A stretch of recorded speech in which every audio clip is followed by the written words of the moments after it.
الحمد لله وكفى وسلام على عباده الذين اصطفى وصل وسلم على سيدنا محمد المصطفى وعلى آله وأصحابه نجوم الهدى وقادة التقى. أما بعد، أعوذ بالله من الشيطان الرجيم. بسم الله الرحمن الرحيم. إن الذين قالوا ربنا الله ثم استقاموا تتنزل عليهم الملائكة ألا تخافوا ولا تحزنوا وأبشروا بالجنة التي كنتم توعدون. صدق الله العظيم. اللهم صل على سيدنا محمد وعلى آل سيدنا محمد وأصحابه وأزواجه وبارك وسلم.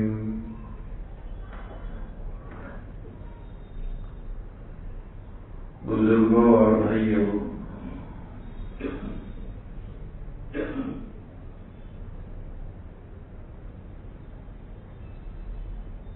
اللہ تبارک و تعالی نے اپنے فضل سے،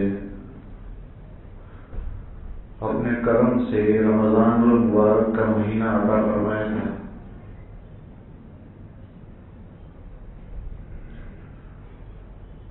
وہ رحمتوں کا ایک سیزن تھا جس میں رحمتیں، مغفرتیں، جہنم سے چھٹکارے کے لیے بہانے تلاش کیے جا رہے تھے.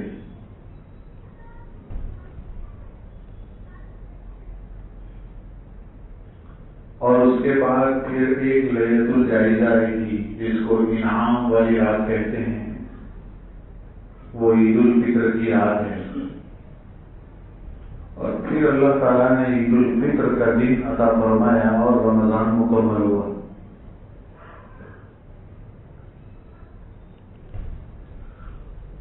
کچھ ایسے لوگ بھی تھے جو رمضان کا انتظار کر رہے تھے اور رمضان کو صحیح طریقے سے وصول بھی کیا، اور کچھ بے قدرے لوگ تھے کہ رمضان آیا لیکن ان کی زندگی میں کوئی فرق نہیں آیا. وہی بے ڈھنگا پن، وہی زندگی، وہی حالت. وہی رمضان میں بھی سرے عام کھانا پینا، سگریٹ پینا، یہ سب عام تھا. کچھ ایسے بے قدرے لوگ بھی تھے، کچھ ایسے بھی تھے کہ جنہوں نے چھوٹے چھوٹے بہانوں پر روزے چھوڑ دیے. سر درد کر رہا ہے، چکر آتے ہیں، اس پر روزے چھوڑ دیے. تو دوسری طرف بہت سارے ایسے لوگ بھی ہیں جنہوں نے اس کو دونوں ہاتھوں لیا، روزے رکھے، تراویح کا اہتمام کیا، بڑی پابندی سے قرآن کریم کی تلاوت کی، نفلیں پڑھی، عبادت کی، دعائیں کی، تہجد کا اہتمام کیا، صدقہ اور خیرات کیا، بہت زیادہ خرچ کیا، غریبوں کی مدد کی، افطار کا غریبوں کے لیے انتظام کیا. ایسے لوگ بھی تھے. اتنا بڑا مہینہ آ کر چلا گیا، کتنے لوگ ایسے ہوں گے جن کی زندگی میں اب تک 25 رمضان آئے، 30 رمضان آئے، 40 آئے. بالغ ہونے کے بعد سے بات کر رہا ہوں. بالغ ہونے سے پہلے انسان کو شعور پھر بھی کم ہوتا ہے.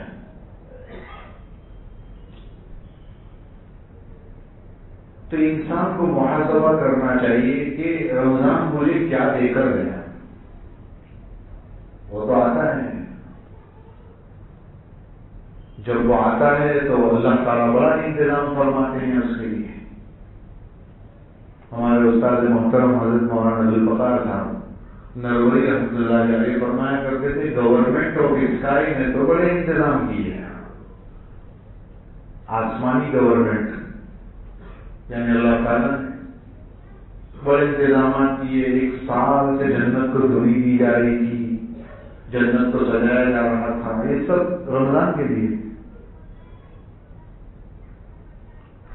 لیکن بندہ ہے کہ وہ اس کو وصول کرتا ہے کہ نہیں، یہ بات ہوتی ہے. جس نے وصول کیا اس نے جیت حاصل کر لی، وہ جیت گیا، کامیاب ہو گیا. کیا سبق دے کر گیا؟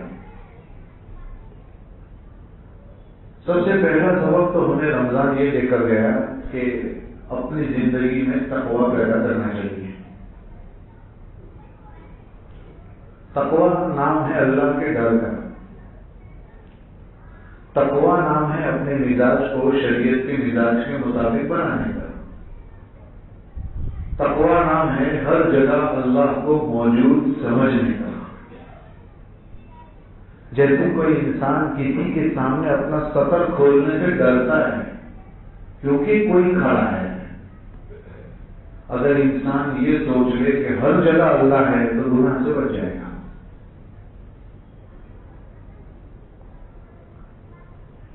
رمضان کا اتنا شدت سے اتنی گرمی ہو رہی تھی، پانی کی پیاس بہت لگ رہی تھی. گھر میں تھے، روم میں تھے، اے سی لگا ہوا تھا، پیاس بہت لگ رہی تھی، اکیلا تھا، اندر سے دروازہ بھی بند تھا. فریج کھول سکتا تھا، پانی پی سکتا تھا، لیکن نہیں پیا. کیا؟ میرے اللہ نے منع کیا ہے. یہاں یہی چیز پیدا ہو رہی تھی، اسی وجہ سے پانی نہیں پیا.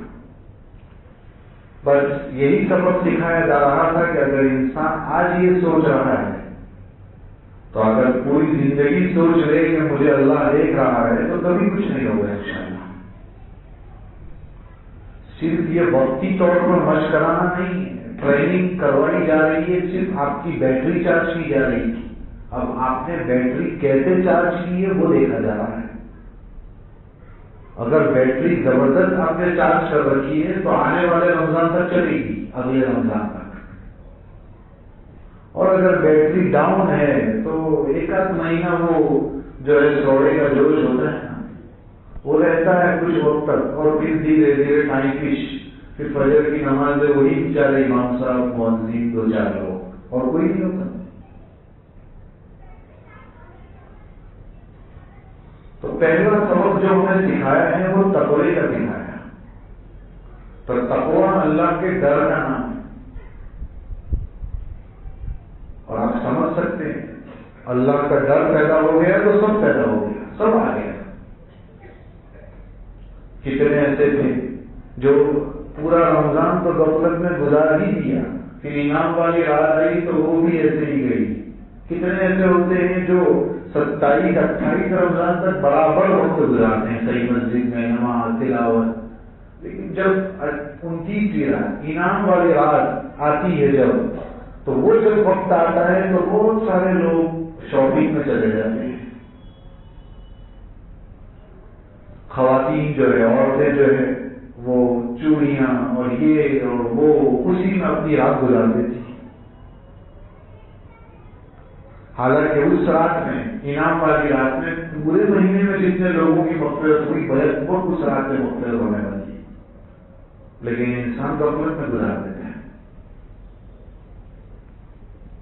تو انسان کو چاہیے کہ جو گھڑیاں بچی ہوئی رہتی ہے نا اس کی قدر کرنی چاہیے رمضان میں. چلو وہ تو گیا، اب کیا سبق دے گیا کہ بس تقویٰ پیدا ہوا کہ نہیں ہوا، محاسبہ کریں اپنے اندر اللہ کا ڈر پیدا ہوا یا نہیں ہوا، اس کا جائزہ لیں۔ اگر ہو گیا ہے تو رمضان آپ کا صحیح گیا ہے اور آگے کا پورا سال بھی صحیح رہے گا، اور اگر گڑبڑ ہوا ہے تو آپ کو چند ہی دنوں میں پتہ چل جائے گا۔ اس لیے پہلا سبق یاد رکھیں رمضان کا تقویٰ۔ رمضان کا دوسرا سبق مجاہدہ، بہت صبر کیا، بڑی بڑی مصیبتیں آئی، بڑی تکلیفیں آئی، لیکن صبر کرتا رہا، کہا کہ آپ کو پوری زندگی ایسے ہی صبر کے ساتھ زندگی گزارنا ہے۔ یہ رمضان سبق دکھا گیا ہے۔ رمضان کا ایک سبق اور دکھایا ہے رمضان میں، وہ ہے دعوت۔ کیا مطلب؟ آپ کو ذرا سمجھنے کی کوشش کیجیے اس کو۔ رمضان کا تعلق قرآن کریم سے ہے، اس لیے آپ جانتے ہیں کہ رمضان میں جتنا قرآن کریم پڑھا جاتا ہے پورے سال میں نہیں پڑھا جاتا، بلکہ قرآن کو قرآن کہتے ہی ہیں اس لیے کہ دنیا میں یہ ایک ہی ایسی کتاب ہے جس کی سب سے زیادہ تلاوت کیا جاتا ہے۔ قرآن کے معنی پڑھی جانے والی کتاب، جس کو پڑھا گیا ہو، نہ انجیل، نہ تورات، نہ زبور۔ انجیل کو آج کل بائبل کہتے ہیں، بائبل بھی نہیں۔ آپ غیر مسلموں کی کوئی بھی کتاب اٹھا لیجیے، اتنا نہیں پڑھا جاتا ہے جتنا قرآن پڑھا جاتا ہے۔ ہمارے استاد محترم فرماتے ہیں کہ جو ہے کتنا پڑھا جاتا ہے کہ پوری دنیا میں اس سے زیادہ جتنا صرف رمضان میں پڑھا جاتا ہے، اگر اس کو اکٹھا کیا جائے تو دوسری کتابوں کی پوری لائف کی تلاوت اکٹھی کی جائے تب بھی جمع نہیں ہو سکتی ہے، رمضان کی مقابلہ نہیں کر سکتی۔ اتنا صرف رمضان، آپ اخلاق کے واقعات تو پڑھیں۔ آج بھی ایسے لوگ موجود ہیں، ایسا مت سمجھیے کہ پہلے والوں کی طرح آج نہیں ہے، کچھ آج بھی ہے۔ بھائی ہم نے فضائل اعمال میں بار بار پڑھا، سنا تو ہوگا کم سے کم کہ امام ابو حنیفہ دن کا ایک قرآن پڑھتے تھے، رات کا ایک قرآن پڑھتے تھے۔ وہ صرف سننے سنانے کے لیے نہیں تھا، وہ ہم کو یہ بتانا چاہ رہے تھے کہ کچھ تو آپ کیجیے۔ وہ لوگ ایسا کرتے تھے، امام شافعی دن کا ایک قرآن، رات کا ایک قرآن، کیسے کیسے لوگ تھے، کتنا قرآن پڑھتے ہوں گے۔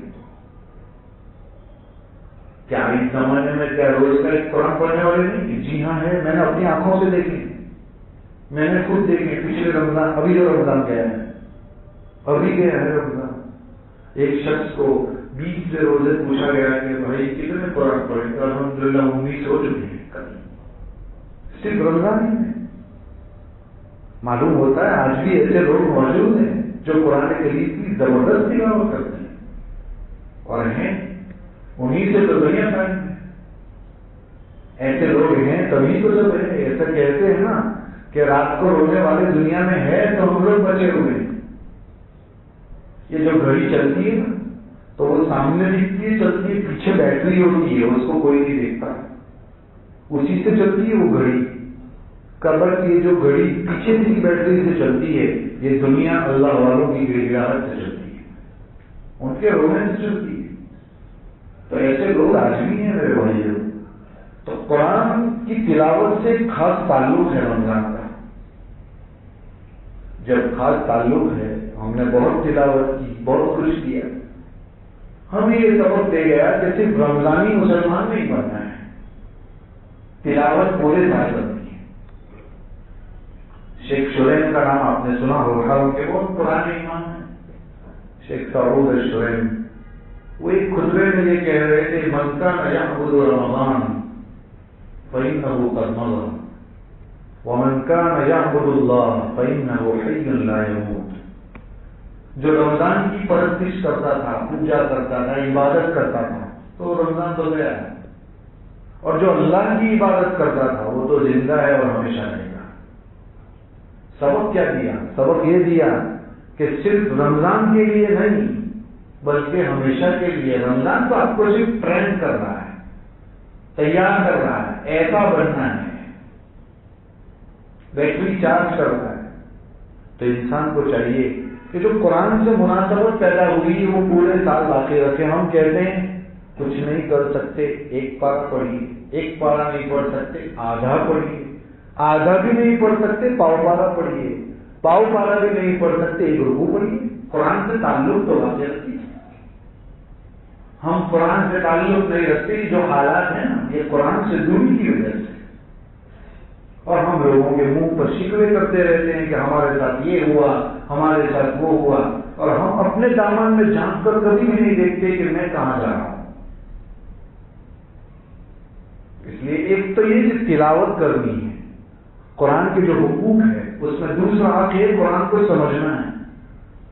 تو سمجھنے کے لیے کیا کرنا پڑے گا؟ ایک طریقہ تو یہ ہے کہ آپ اس کی تفسیر اٹھائیے اور پڑھیے.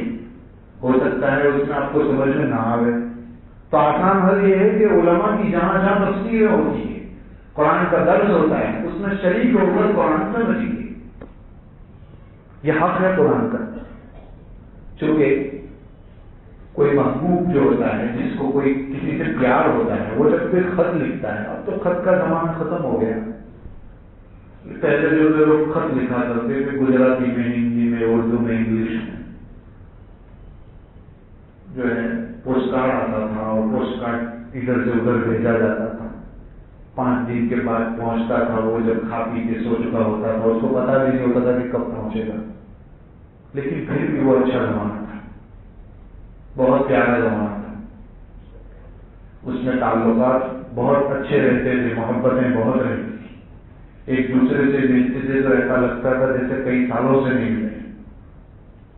ایک زمانہ تھا. آج سب کچھ ہے، جب چاہو تب بات کر سکتے ہیں، لیکن محبتیں اندر سے ختم ہو چکی ہیں. کچھ نہیں رہا. بلکہ ہم کہتے ہیں کہ وہ عید مبارک بھی جو ہے لوگ میسج سے بھیجتے ہیں کہ عید مبارک، کیونکہ اس کو اتنا ملنے کا وقت بھی نہیں ہے کہ سلام کر کے اسے عید مبارک کہی جائے، تقبل اللہ کہا جائے. کچھ نہیں ہے اتنا وقت اس کے بعد. لوگ معافی نامے بھی جو ہے میسج سے بھیجتے ہیں کہ بھائی معاف کر دیجیے گا. اتنی ہمت ہو تو سامنے مانگیے معافی. اصل تو وہ ہے، تبھی تو مانگیے. میسج سے تو انسان قتل کر کے بھی معافی مانگے گا. اصل معافی تو سامنے ہے، لیکن وہ کوئی نہیں کرتا. سوشل میڈیا سے غلط فائدہ اٹھاتا ہے. یہ ایسا دور ہے میرے بھائی، دنیا پیدا ہو گئی ہے. تو جب محبوب کا خط آتا ہے تو وہ خط کو بہت دھیان سے پڑھتا ہے، کیونکہ اس میں کوئی پیغام ہوتا ہے، پیارے کا ہے، کسی سے پیار ہے اس کا ہے، تو وہ دھیان سے اسے پڑھتا ہے، سمجھنے کی کوشش کرتا ہے. اللہ تعالیٰ نے اپنے بندوں کے نام یہ خط ہے قرآن جو بھیجا ہے ہمیں، تو سمجھنا ضروری ہے کہ اس میں اللہ ہم سے کیا کہنا چاہتے ہیں. لیکن جس کو اللہ سے محبت ہوگی وہی سمجھے گا، نہیں ہوگی تو وہ آیا ہے اور گیا ہے، کچھ پڑھی نہیں ہے اس سے. اس لیے میرے بھائیوں، قرآن کا دوسرا جو حق ہے وہ سمجھنا ہے، تو اس کو بھی اپنی زندگی میں لانا چاہیے. اور جو تیسرا ہے سمجھ کر دوسروں کو پہنچانا ہے، یہ ہے دعوت. دعوت کا فریضہ قرآن کریم میں ہے نا، یا ایھا الرسول بلغ ما انزل الیک من ربک. اے رسول، جو کچھ آپ کی طرف نازل کیا گیا ہے پہنچائیے. کہا تو جا رہا ہے اللہ کے رسول کو، لیکن امت کو بھی سبق دیا جا رہا ہے، بلکہ امت ہی کو تعلیم دی جا رہی ہے. کیا اللہ کے رسول تبلیغ نہیں کرتے تھے؟ بہت زبردست کرتے تھے. کہتے ہیں نا کہ ہم لوگ کیا سمجھتے ہیں، روزہ رکھ لیا، نماز پڑھ لی، حج ادا کر لیا، زکات دے دی، تو سمجھتے ہیں ہم نے اسلام پر عمل کر لیا. اگر آپ نبوی تعلیمات کو اٹھائیں گے، سرکار کی سیرت کو اٹھائیں گے، تو صرف یہ 10% ہے. 10% ہے، 90% تو باقی ہے. وہ کیا ہے؟ آپ کا 90% حصہ تو دعوت دینے میں لگا ہے. 90% تو آپ نے لوگوں کو دعوت دی ہے، لوگوں کو ادھر لائے ہیں، گناہ سے ادھر کھینچ لائے، گناہ سے ادھر کھینچ لائے. یہ بہت بڑا حصہ ہے. مولانا خالد سیف اللہ صاحب رحمانی دعوت برکاتہ نے لکھا ہے کہ واللہ یعصمک من الناس. اسی آیت میں ہے آگے، اللہ تعالیٰ آپ کی حفاظت کرے گا لوگوں سے. تو الناس قرآن میں جہاں جہاں ہے زیادہ تر اس سے مراد کفار اور مشرکین ہیں. الناس سے مراد تو کہا کہ اللہ تعالیٰ حفاظت کرے گا. وہ تبلیغ کے نتیجے میں، تبلیغ کی وجہ سے اللہ حفاظت کرے گا مشرکین سے. مولانا خالد سیف اللہ صاحب فرماتے ہیں آج جو حالات ہے وہ صرف اور صرف اس وجہ سے کہ ہم نے اس فریضے کو چھوڑ دیا ہے. دعوت دینا چھوڑ دیا تو آج مشرکین ہم پر حاوی ہے، آج کافر ہمارے اوپر ہے، آج ہمارے ختم کرنے کے لوگ پلان بناتے ہیں۔ اگر ہم اس دعوت کے فریضے کو صحیح طور پر انجام دیں گے نا تو انشاءاللہ کبھی بھی ایسا نہیں ہوگا۔ دیکھو یہاں اللہ عظیم ہوگا، اللہ جب آپ کی حفاظت کرے گا تو اللہ کے رسول کا جو کام کوئی بھی کرے گا اللہ اس کی بھی حفاظت کرے گا۔ تو میرے بھائیوں تیسرا پیغام یہ ہے کہ دعوت کو عام کیجیے، اس سے پہلے اپنے آپ کو سدھارنا پڑے گا۔ مسئلہ یہ ہے کہ نماز کی تعلیم دے رہا ہے اور وہ خود سو جا رہا ہے، اٹھا رہا ہے کہ کسی کو فجر میں اور وہ خود اڑ کے سو رہا ہے، ایک تو بیکار کی بات ہے۔ خود بھی عمل کرنا ہے اور دوسروں کو بھی سکھانا ہے، دعوت نہیں چھوڑنی۔ اور آخری چیز، اسی پر بات ختم کروں گا، وہ کیا ہے؟ چوتھی چیز جو رمضان نے ہمیں سکھائی کہ جو کر رہے تھے اس پر جم نہ چلے، استقامت۔ اور میں نے وہی آیت قرآن کی پڑھی تھی، ان الذین قالوا ربنا اللہ ثم استقاموا۔ استقامت کسے کہتے ہیں؟ جو عمل کر رہے تھے جم جانا اس کے اوپر۔ صرف رمضان کے لیے میں ابھی آپ کو کہہ رہا تھا، رمضان گیا تو رمضان میں روزے رکھے کتنے ہوں گے؟ 30۔ ٹھیک ہے، اب پورے سال یہ روزے رکھنے ہیں جی، فرض تو نہیں ہے، فرض تو نہیں ہے، لیکن کیا روزے نہیں رکھ سکتے؟ رکھنے چاہیے، بہت سارے فائدے ہیں۔ اللہ کے رسول صلی اللہ علیہ وسلم مسلسل روزے رکھتے تھے۔ آپ کی سنتوں میں یہ ہے کہ ہر مہینے 3 روزے رکھتے تھے۔ آپ کی عادات میں کہ شعبان میں اتنے روزے رکھتے تھے کہ شعبان کو آپ کا مہینہ کہا گیا، رمضان کو اللہ کا مہینہ کہا گیا، اتنے روزے رکھتے تھے۔ ابھی شوال آیا ہے، آج شوال چل رہا ہے، ابھی شوال کیا 4 دن بھی ہو چکے، 4تھا دن ہے آج۔ شوال میں ہمیں کیا تعلیم کہا کہ 6 روزے رکھو۔ وہ ایک حدیث ہے، من صام رمضان ثم اتبعہ ستا من شوال کان کصیام الدہر۔ فرمایا کہ جو شخص رمضان کے روزے رکھے، چاہے 29 ہو چاہے 30 ہو، 29 رکھیں گے تب بھی 30 کا ثواب ہے۔ یہ بھی فلسفہ جانی۔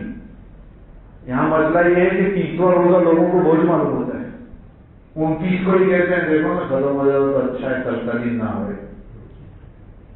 30واں روزہ بوجھ نہیں سمجھنا چاہیے۔ جیسے میں کہتا ہوں نا کہ گرمی کی ڈگری لوگ دیکھتے رہتے ہیں روزانہ، آج 43 ہے، آج 44 ہے، روزے کا کیا ہوگا؟ ارے کیا ہوگا؟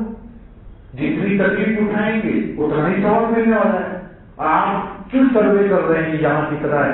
ارجنٹینا میں صرف 11 گھنٹے کا روزہ ہے، وہاں 13 گھنٹے کا روزہ ہے، وہاں 14 گھنٹے کا روزہ ہے۔ لوگ ایسا سروے کرتے ہیں، کیا فائدہ ایسا سروے کرنے سے؟ ارے انسان کو چاہیے کہ اگر میں 17 گھنٹے کا روزہ رکھتا ہوں تو ان سے تو ڈبل ثواب ملے گا مجھے، لیکن یہ نہیں دیکھتا، ایک طرف کرتا ہے، ایک طرف اسے تکلیف بھی محسوس ہو رہی ہے۔ نہیں میرے بھائی، ایسا نہیں ہونا چاہیے۔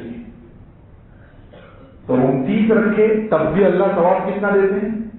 30 کا۔ تو جب نہیں رکھتے ہیں 30واں روزہ تب 30 کا ثواب ملتا ہے، تو 30 کا رکھیں گے تو کتنا دے گا؟ وہ انسان کو سوچنا چاہیے، لیکن نہیں، پتا نہیں اسے لوگ بول سمجھتے ہیں 30 دن کے روزے رکھیں گے۔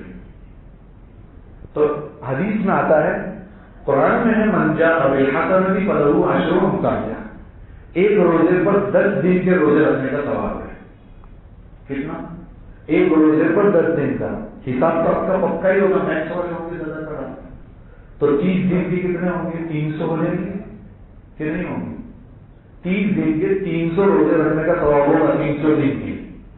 اور سال میں دن کتنے ہوتے ہیں وہ بھی گنانا پڑے گا، 360 دن ہوتے ہیں، تو اب 60 رہ گئے، 60 رہ گئے تو فرمایا شوال میں 6 روزے رکھ لو، 6 روزے رکھ لو گے تو پورے سال کے روزوں کا ثواب مل جائے گا۔ اللہ تعالیٰ کتنا رحیم ہے کہ انسان کچھ نہ کرے اتنا ہی کر دے، پورے سال کے روزوں کا ثواب ملے گا۔ پھر ذرا یہاں 2-3 مسئلے کو سمجھیے کہ 6 روزے رکھنے ہیں، فرض نہیں ہے، واجب نہیں ہے، مستحب ہے۔ کوئی نہ رکھنا چاہے تو مغرمانی کی بات نہیں ہے اس میں۔ نمبر 2، اس میں ایسا بھی نہیں کہا ہے کہ باسی سے، پہلی بات تو یہ باسی والے کہاں چلا ہے وہ نہیں سمجھ میں آیا آج تک کہ باسی ترباسی، اسلام میں ایک ہی عید ہوتی ہے، پہلے دن کی، اس کے بعد باسی ترباسی کچھ نہیں ہوتا۔ اس کا کوئی کانسیپٹ ہی نہیں ہے اسلام میں. لیکن بہرحال لوگ کہتے ہیں تو ہم بھی کہتے ہیں کہ باقی سے کہو کہ تلواسی سے کہو فون رکھنا نہیں ضروری نہیں ہے کچھ دن سے روزہ رکھنا. یہ بھی اللہ کا کرم ہے.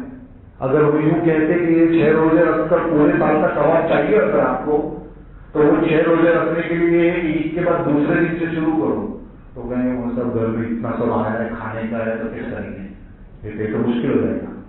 سب بنایا ہے دعوت دے رہے ہیں جانا پڑتا ہے. دوسرا دن ہمارے یہاں سسرال میں جانا ہوتا ہے تیسرا دن وہاں جانا ہوتا ہے. لوگ کہتے ہیں سر تو یہ بھی اللہ کا کرم ہے. ایسا نہیں کہا کہ دوسرے دن سے شروع کرو. پورے 29 دن بھی ہے. عید کے دن تو روزہ رکھنا آرام ہے اس دن تو رکھ نہیں سکتے. تو کتنے دن بچے 28 یا 29. اگر 30 کا چاند ہوگا یا شوال کا تو 29 دن اور اگر 29 کا ہوگا تو 28 دن.